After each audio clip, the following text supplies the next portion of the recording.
2년 전에 과감하게 다니던 회사 그만두고 작은 인터넷 판매 대행업체를 차려서 사업을 시작했어요. 당장 시작하자마자부터 큰 돈 벌겠다는 생각 안 하고 차근차근 준비해가며 시작했는데 운때가 잘 맞은 건지 돈이 조금씩 벌리기 시작했습니다. 앞으로 사업에 계속해서 필요한 여유 자금을 제외하고 순수익으로 제 통장에 저금해 놓은 돈이 4천 정도 되는 상황입니다. 자랑하려는 건 아니지만 2년 만에 사업이 궤도에 오르고 조금 여유가 있는 건 순전히 저희 부모님 덕분입니다. 어머니 아버지께서 일구어 놓으신 게 많아서 다른 집들보다 여유가 많이 있는 편이에요. 멀쩡히 다니던 회사 그만두고 제가 하고 싶은 사업을 시작할 수 있던 것도 저희 부모님께서 지원해 주신 부분이 큽니다. 사업이 성공적으로 흘러가고 있지만 무조건 제가 잘해서 좋은 결과를 냈다고 생각하지는 않습니다. 부모님께서 다른 건 몰라도 제가 결혼할 때가 되면 다른 건 몰라도 집은 사주시겠다고 농담처럼 이야기를 하고는 하셨어요. 그런데 이번에 제가 사귀고 있는 남자친구와 결혼 이야기가 오고 가기 시작하면서 진짜로 집을 해주시겠다고 한번 남자친구와 상의해보라고 하더라고요. 남자친구는 궁합도 안 본다는 4살 차이 연상으로 동종업계 종사하고 있는 사람입니다. 제가 사업 시작하면서 준비하는 과정에 아무것도 모르고 있었는데 그때 저를 많이 도와줬고 제 사업이 자리 잡기 시작하면서부터는 본격적으로 연애를 하게 되었습니다. 남자친구가 모아놓은 돈은 6천만 원이었어요. 저와의 나이차라든지 여러 가지를 보면 저에 비해서 모아놓은 돈이 상대적으로 적어 보일 수는 있습니다. 하지만 저는 사업 시작 당시에 자본적으로는 부모님 도움을 받았던 게 크다 보니 이쪽 업계에서 경력이나 실력만 따지고 본다면 소자본으로 시작해서 저 정도 자리를 일궈낸 남자친구가 부모님 도움으로 편하게 시작한 저랑 비교했을 때 아무리 제가 2년 만에 자리를 잡았다고 하더라도 남자친구를 인정해 줄 수밖에 없었어요. 남자친구와 결혼 이야기가 오가기 시작했을 때 서로 모아놓은 돈 합쳐봤자 1억인데 1억으로 요즘 어디에 집을 구하겠어요. 남자친구가 다른 건 몰라도 결혼하면서 예단 예물만큼은 꼭 해드려야 한다는 입장이라 안 그래도 돈이 모자란 상황이었는데 한푼이 아쉬운 상황이었지요. 저희 부모님이 집을 해주시겠다는 말은 옛날부터 저에게 쭉 하기는 하셨지만 사업할 때 도움받은 것도 크고 엄밀히 말하면 아직도 자본금의 일부는 제가 부모님한테 빌린 돈이나 마찬가지다 보니 결혼할 때 최대한 손을 안 벌리려고 했는데 솔직히 이런 상황에 집을 해주신다는 제안이 솔깃할 수밖에 없었습니다. 얻어주신다는 집은 저희 부모님 집에서 그렇게 멀지 않은 곳에 있는 아파트로 지은 지는 조금 오래되었지만 재개발 여지가 있는 곳에 있는 시세는 9억 정도 하는 34평 아파트였습니다. 제가 생각한 것보다도 훨씬 더 좋은 조건이라 많이 놀랐어요. 부모님도 사업을 해서 돈을 버셨다 보니 고충을 잘 알고 계셨어요. 인터넷 판매라지만 장사라는 게 다 그렇잖아요. 직장인처럼 안정적으로 같은 돈이 매달 들어오는 것도 아니고 지금이야 저나 남자친구 둘 다 여윳돈을 모을 정도로 각자 사업이 어느 정도 자리가 잡혀있는 상황이라고 해도 어떤 달에는 순수익이 1,000만 원씩 넘을 때도 있지만 매달 그런 게 아니고 신제품이라고 기대하고 팔기 시작했는데 생각처럼 잘 풀리지 않아서 최악의 경우에는 마이너스가 나서 전전달 수입에서 끌어와야 하는 경우도 허다했거든요. 장사하면서 매달 흑자를 내는 게 말처럼 쉬운 거 아니라고 하시고 괜히 신혼 때부터 대출 끼고 집을 구했다가는 대출금도 못 내서 빚지는 경우도 생길 거라고. 그리고 아무리 요즘 집값이 폭락한다고 하지만 그 아파트가 재개발도 예정되어 있다고 하고 주변에도 지하철 노선이 개통된다든지 여러 가지 호재가 많아서 돈 버는 데는 부동산만한 게 없을 거라고 그냥 받으라고 하시더라고요. 저는 집 해주신다기에 작은 평수 아파트나 서울 근교의 접근성 좋은 곳으로 집을 얻어주실 줄 알았는데 생각한 것 이상으로 큰 걸 해주시니 몸둘바를 모르겠더라고요. 그런데 남자친구 반응이 예상보다 시큰둥했습니다. 이유가 무언가 하니 남자친구도 나름 부담감을 느끼고 있는 것 같더라고요. 아무리 시대가 변했다지만 남자가 원래 더 많이 해오는 게 일반적인 것 아니냐면서 말입니다. 그런데 곰곰이 남자친구 하는 말을 들어보니 자기가 기우는 결혼을 한다고 받아들여 부담스럽다는 느낌이 아니었어요. 제가 9억 집을 해오는 거나 마찬가지였으니 솔직히 예단 예물 이야기는 더 꺼낼 필요 없다고 생각했거든요. 저희가 모은 돈으로 차도 한 대 뽑고 재개발이 언제 될지도 모르니 일단 리모델링도 새로 싹 하고 남은 돈으로 가정가구 같은 걸 할 계획이었는데 남자친구는 계속 예단 예물 이야기를 꺼내는 겁니다. 그게 무슨 소리냐고 9억짜리 집을 해가는데 예단이며 예물이 뭐가 필요하냐고 제가 남자친구에게 되물었어요.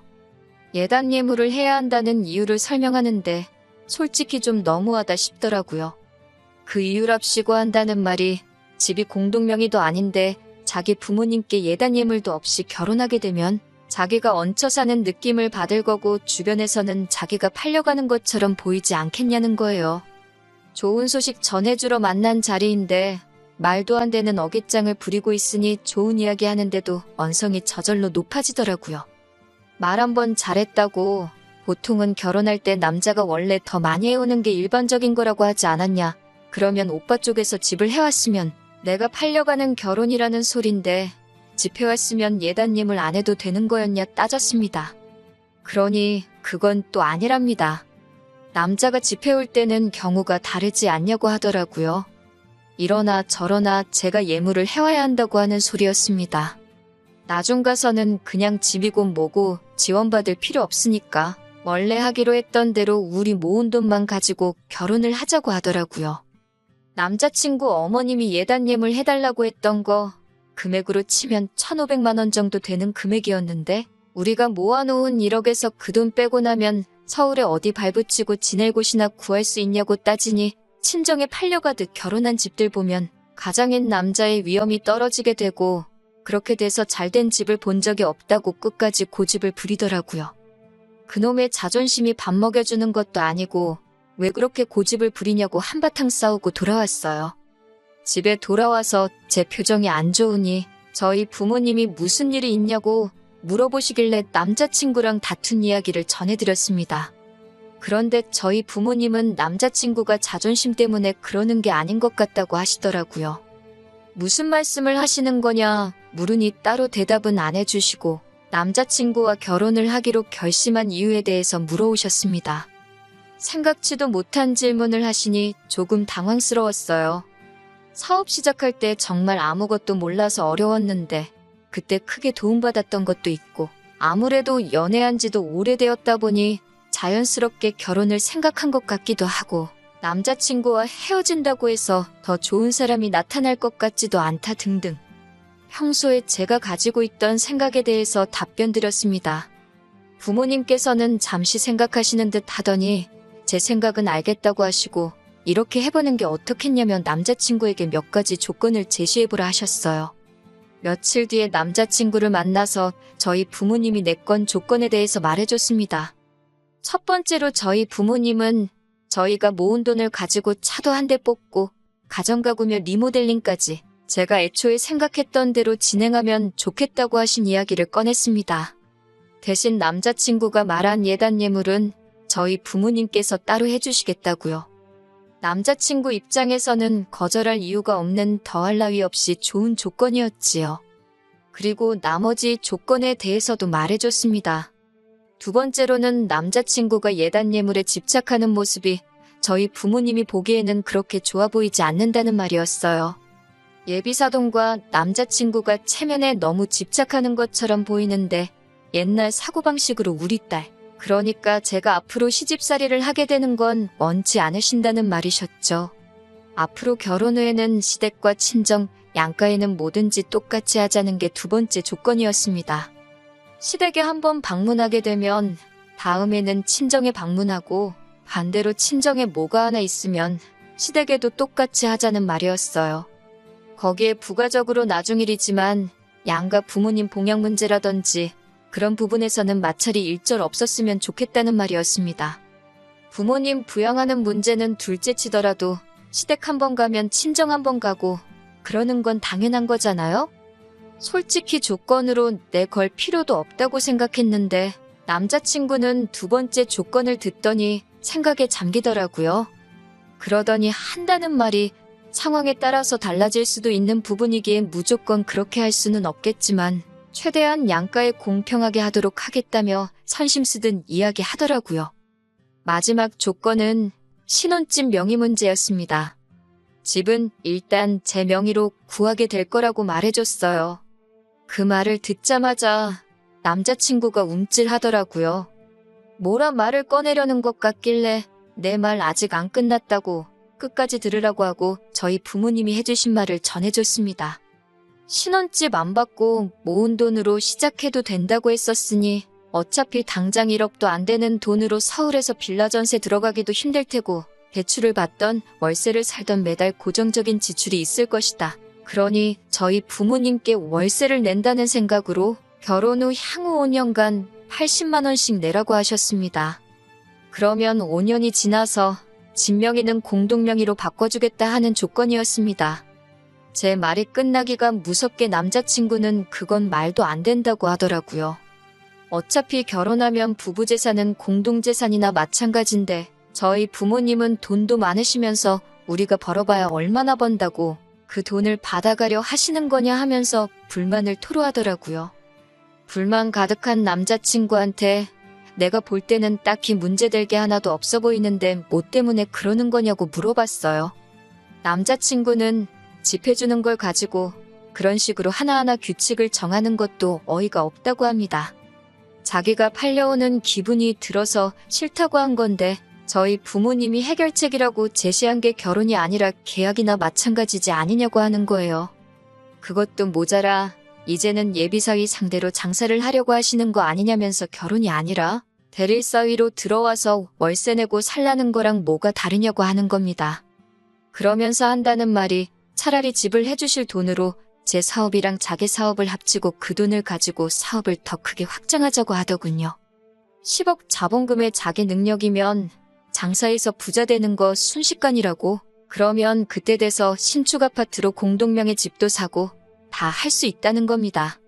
어차피 요즘 집값도 내려가는 추세인데 집 해주는 거 가지고 그렇게 치사하게 나오실 바에 차라리 더 좋은 곳에 투자한다고 생각하시면 저희 부모님 입장에서도 그게 더 이득 아니겠냐고 하더라고요.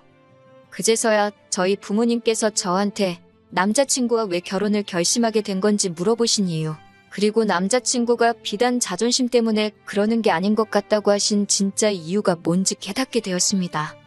월세 형식으로 내라는 80만 원, 당장 액수만 보면 큰 돈처럼 보이지만 5년 해봐야 5천만 원도 안 되는 돈입니다. 따지고 보면 9억 아파트를 지금 모아놓은 돈 6천에 5년 동안 보낼 돈 5천 해봐야 1억 조금 넘는 돈으로 공동명의를 해주겠다는 조건이에요. 남자친구 입장에서는 아쉬울 거 하나 없는 조건입니다. 심지어 지금 모인 돈은 다른 데 쓰는 것도 아니고 리모델링 하는데 들어갈 돈이고요. 만에 하나 남자친구 말처럼 아파트가 재개발이 안 되고 집값이 지금보다 더 내려간다 하더라도 손해볼 거 하나 없는 상황인 거예요. 그리고 저희 부모님이 설마 한 달에 80만 원이 아쉬워서 남자친구한테 손 벌리려고 하시는 거겠어요?